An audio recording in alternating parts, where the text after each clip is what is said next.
Olá a todos, bem-vindos ao Coffee Taste. Hoje os meus convidados são Miguel Maia, que é o diretor artístico da Cepa Torta, e Cláudia Lucas Cheu, que neste caso específico desta entrevista está aqui como júri do Prémio Nova Dramaturgia da Autoria Feminina, no âmbito já agora do projeto Esta Noite Grita-se. Já bem-vindos e obrigado por estarem aqui a conversar comigo. Obrigado, Pedro. Obrigada. Era essa.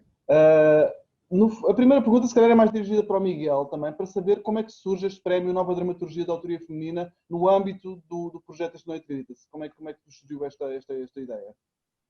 Bem, o projeto Esta Noite Grita-se é eminentemente um projeto de divulgação de textos teatrais, não é? Através da palavra dos atores, não é? Como sabes, já conheces o projeto há algum tempo também.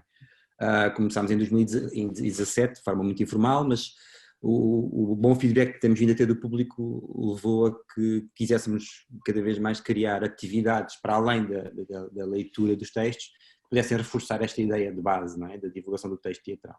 E por outro lado, no nosso processo de curadoria, começámos a notar ser difícil fazer um equilíbrio de género naquilo que era a escolha dos dramaturgos. E, portanto, o ano passado, já na quarta temporada, fizemos esse equilíbrio, mas sentimos mesmo muito mais dificuldade naquilo que era o leque de opções de obras, tanto de dramaturgas portuguesas como de dramaturgas estrangeiras traduzidas, e ao sentir isso pensámos que, visto que costumamos ter uma temática subjacente à temporada, decidimos então ir escolher só, ou optar por uma temporada dedicada à autoria feminina. Tanto é que os textos que nós programámos para este ano são todos de dramaturgas. Para além disso, e visto que também tivemos o apoio da Direção-Geral das Artes, tínhamos no nosso conteúdo programático, além de outras atividades, como oficinas e um podcast, tínhamos também a ideia de estimular, então, a produção de trabalho artístico de autoria feminina no âmbito do teatro. E então criamos o prémio, que faz-nos todo o sentido, visto que de facto foi uma dificuldade que nós sentimos e claramente, se olharmos à nossa volta, verificamos que o panorama, em particular no teatro português, mas não só, ainda padece de falta de muita voz feminina naquilo que é a produção de peças de teatro. Precisamente. Precisamente este prémio, como tu já disseste, é dirigido a pessoas, e diz no vosso site, é dirigido a pessoas que se identificam com o género feminino, sejam cisgénero ou transgénero. Claro. A pergunta é para ambos, para a Cláudia, se ela se quiser aqui pegar. A pergunta é se esta abrangência é importante para a identidade do prémio. Eu acho que é muito importante. Acho que é muito importante estar claro no regulamento essa questão, porque a verdade é que é uma evidência, não é? Já deveria ser uma evidência saber que a autoria feminina já abarca toda esta questão, mas como achamos que ainda se calhar não é tão claro quanto isso, achamos por bem discriminar realmente esta questão de qualquer pessoa que se identifica com o género feminino. Sim. É um prémio, então, a favor da diversidade, podemos dizer. Uma diversidade que é natural, não é? Desculpa, Cláudia. Exatamente. É isso, Miguel, é isso, essa questão, que não é diversidade, é o que é realmente. Percebes, Pedro? Portanto, é realmente aquilo que é, só que achamos que socialmente, não é? Às vezes ainda há algumas dúvidas sobre esta questão, portanto, achamos por bem discriminar. Discriminar no sentido de indicar exatamente explicitar exatamente. Essa okay, exatamente. Okay. E quais é que vão ser os critérios do júri ao avaliar os textos apresentados, de forma geral? Bom, para já começa por a arquitetura, não é? A qualidade em termos de arquitetura teatral, de esquema teatral de texto. E depois, quer dizer, acho que este é o ponto primordial da avaliação dos textos. E depois, lá está, temos este primeiro ponto que é obrigatório, que é a autoria feminina, e depois passa pela qualidade da arquitetura do próprio texto, que isto é sempre delicado, não é? De se avaliar, mas por isso é que também temos vários dramaturgos no júri, com gostos e com estéticas teatrais bastante diferentes, que eu acho que é importante também para depois chegar a algum consenso para avaliar essa qualidade dos textos. E na prática, em que é que se vai traduzir o prémio para a vencedora deste concurso? Miguel, então, podes falar, sim. O prémio é um prémio pecuniário no valor de 500 euros, é a edição em livro. Nós fizemos uma parceria com a Doda Correria, que é uma editora de Lisboa, assediada em Lisboa, E também vai ser o 5º texto lido no programa do Esta Noite Grita-se, em vários espaços de Lisboa, com intérpretes que ainda vão ser escolhidos, porque obviamente ainda não sabemos como é que vai ser a estrutura do texto, quantos atores, quantas personagens é que vai ter, portanto ainda não podemos anunciar agora os intérpretes desse texto em particular, mas vai ser o texto lido em junho, que é o último texto, para fechar a temporada do Esta Noite Grita-se de 2021. Bom, Miguel, eu percebi bem que tu, quando disseste que esta nova edição vai ser só constituída por dramaturgas, textos de dramaturgas. Sim, exatamente. Vamos ler, portanto, 5 textos no total, em que o 5º é este que falámos agora, da vencedora do concurso, mas começamos em fevereiro, no final de fevereiro, o último fim de semana de fevereiro, com o texto da Ellie Smith, justamente, uma tradução do Miguel Castro Caldas. Depois, em março, vamos ler a Marguerite Duras, com Os Dias Inteiros nas Árvores. Depois vamos ler Annie Baker, Os Aliens. Aliás, desculpa, enganei. A seguir vamos ler a Lígia Soares, com o Cinderela. E depois então a Annie Baker, com Os Aliens, que é o penúltimo texto. Portanto, são dramaturgas. Sim. Cláudia, perguntava-te como é que vês a dramaturgia no feminino a evoluir nos tempos mais próximos? Eu vejo a evoluir como no resto dos géneros literários, ou seja, nos últimos anos, não é que eu acho que não há mais mulheres a escrever, há mais mulheres a serem publicadas, porque durante muito tempo, há uma frase que eu gosto muito da Virginia Woolf, que é: durante muito tempo, anónimo foi uma mulher.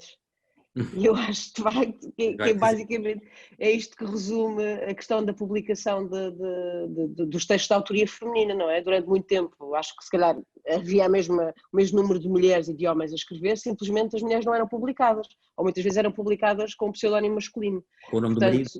Exatamente, e muitas vezes a escrever pelo marido, não é?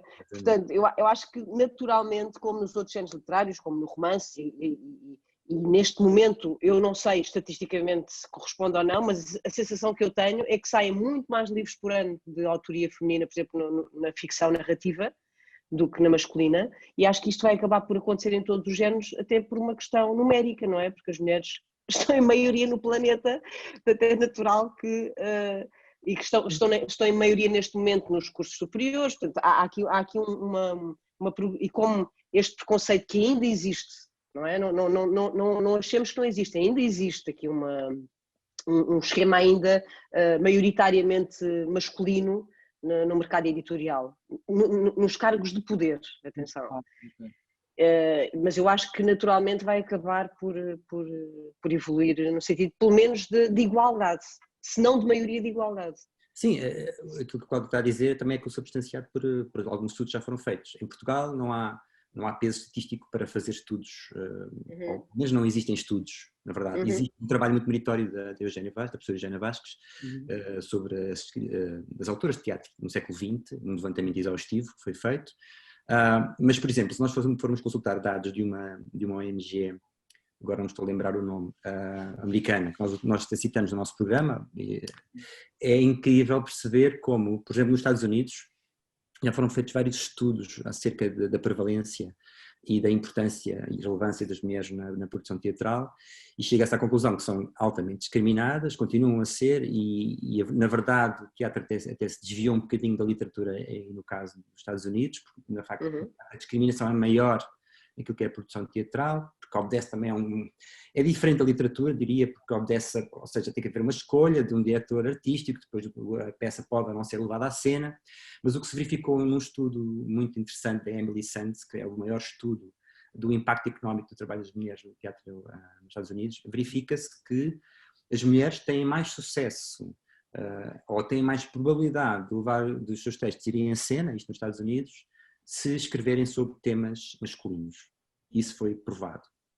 Por outro lado, foi também provado que as peças de mulheres, escritas por mulheres, na verdade, foram mais rentáveis per capita, ou seja, por espectador, acabaram por ser mais rentáveis, enfim, do que as escritas por homens. E também se verificou uma grande discriminação profética por parte das direções artísticas relativamente ao trabalho das mulheres. Portanto, ao contrário do que se começou a fazer nas orquestras, por exemplo, que foi as blind auditions, em que se começaram a escolher membros para as orquestras de forma a que o júri não via quem estava a tocar o violino ou o contrabaixo, enfim, na dramaturgia isso não é feito, mas fizeram-se alguns testes e estes dados advêm desses testes. É muito interessante ver ver esses resultados. Nós vamos ter um texto bastante grande sobre isso no nosso programa e as pessoas poderão ver e depois poderão consultar mais informação. Mas de facto nos Estados Unidos há estes estudos feitos que provam claramente que há um enviesamento brutal e para o lado Pois, e para além dos Estados Unidos, acho que podemos, a partir dos Estados Unidos, se calhar extrapolar para outras realidades, nomeadamente para a nossa. O que é que tu achas? Sim, eu acho que o que o estudo da professora Eugénia Vasques demonstra é que mesmo o 25 de Abril não vai alterar o peso muito grande do patriarcado naquilo que é a capacidade das mulheres se exprimirem artisticamente, não é? Vemos uma série de bons exemplos, mas as coisas não têm uma continuidade, não é? Se olhares para os lugares de poder hoje em dia, continuas a perceber que há uma grande prevalência de homens nesses lugares, não é? E, portanto, isso é uma coisa que não mudou assim tanto. Obviamente nós esperamos que mude e que continue a mudar. Mas... E iniciativas como esta ajudem também a mudar isso, não é? Sim, acho que sim, porque é uma questão, é como a Cláudia dizia há bocado, é uma questão de dar a voz a metade das pessoas. E se nós queremos diversidade e queremos que os assuntos que vão para... Assim como é importante combater a precariedade para que não sejam só vozes enviesadas ou de alguma forma só falem da pobreza ou só falem de certos temas. Ou seja, os artistas não podem representar só uma fatia da sociedade, têm que representar toda a sociedade, não é? E tal como é importante que os artistas não sejam só alguns maltrapilhos que por teimosia continuam a levar os seus temas ao palco, é preciso que seja toda a gente, portanto é preciso dar condições aos artistas para que possam fazer o trabalho.